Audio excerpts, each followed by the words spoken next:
లైఫ్లో ఏం సాధించినా సాధించకపోయినా ఒక మంచి మిత్రుడిని సాధించాలండి. ఎందుకంటే మనం మంచి అనేది మన వెనకాల చెప్పుకోవాలి, మన చెడు అనేది మన మొహాన చెప్పేయాలి.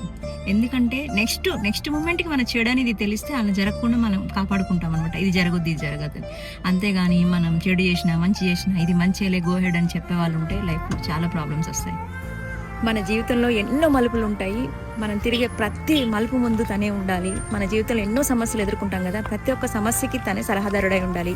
మనం బాగా అలసిపోయి మనకి ఏదైనా అయితే కూడా రేపు నలుగురు మన గురించి మాట్లాడుకుంటే ఆ నలుగురు మాట్లాడుకునే మాటలకి సమాధానం తనే చెప్పుండాలి. అలాంటి మిత్రుడు ఒకరు ఉంటే సరిపోతుంది. ఇక్కడ మిత్రుడు అంటే అమ్మాయి కానీ అబ్బాయి కానీ ఇద్దరు కావచ్చు అనమాట.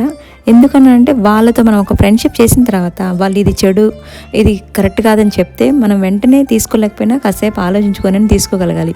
అంతేగాని మనకు చెడు చెప్పారు కదా, ఎందుకు చెప్పారు, ఇది నేను చేసిన చెడు అంటావా అని మాత్రం దూరం చేసుకోకండి.